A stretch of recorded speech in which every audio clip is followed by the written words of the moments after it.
Hey guys, welcome back to Time Machine Scale Models. Well, I have a final for you on the Big Daddy Don Garlits Windjammer Swamp Rat 6. And I don't think it came out too bad.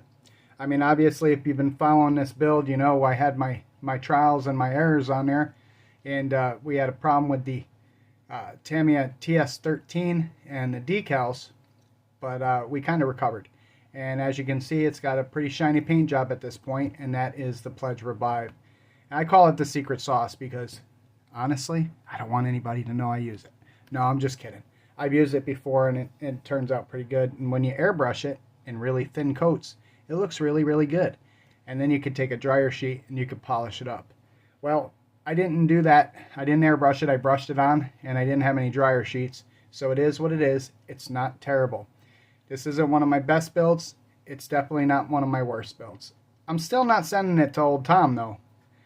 Let's take a look at what we got here. So obviously I recovered pretty good, and it doesn't look too bad. It'll look really good up on the shelf. These are not the kit tires, the kit slicks. The kit slicks were molded kind of oblong, and all the markings on the tires were just, they were kittywampus. And I was like, I am not putting those on there. So if you look at the right rear, you'll notice that there's a red line. Now, I was just talking to Mike from Model Speed Shop, and I was like, Mike, where did I pull those slicks from? Do you remember what kit? And he's like, I don't remember. I don't either. But anyway, I pulled them out of some kit. They're the same size, same width as the box stock tires, and they worked really well. So you'll notice on the front as well, these are not the stock front tires either. So I'm not a big fan of plastic tires, and this comes with plastic tires on the front. These tires are rubber, and they came from that Copperhead kit that I purchased 2 of at Ollie's some time ago. And they were a perfect fit, so I threw them on here.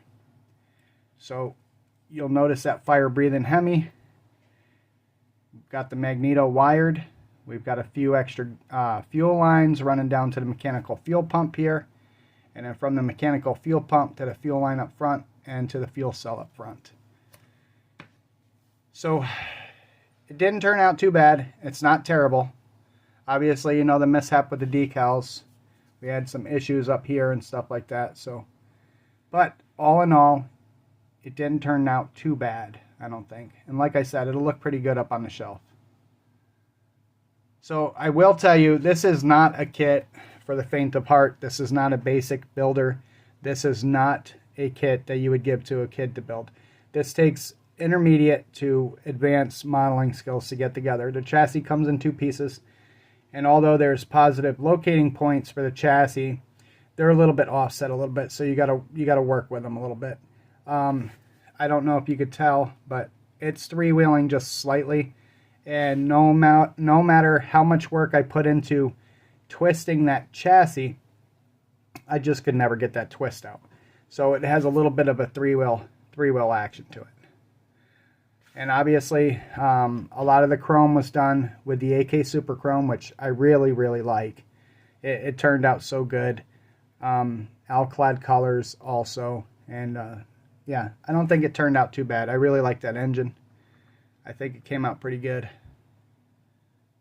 So we used, from start to finish, we used Tamiya primer, and we painted on top of the body instead of inside the body because it had some scuffing, and I had to sand the scuffs out and everything. There were some gouges in the body. So originally I was going to paint it under the body so it already have a glossy appearance, but I did not do that because there was gouges. So I sanded the body real smooth and clean, and then we coated it with Tamiya primer, gray primer, and then that is TS14 black, Tamiya gloss black, and then we did the obviously, originally we did the Tamiya TS13. But the final clear on this is the Pledge Revive. So that's what's given its shiny appearance after all the wet sanding was done to fix the decal issues. But anyway, it's pretty simple. This is pretty much all there is to it. Alright guys, leave me some comments down below. Let me know how you think it turned out.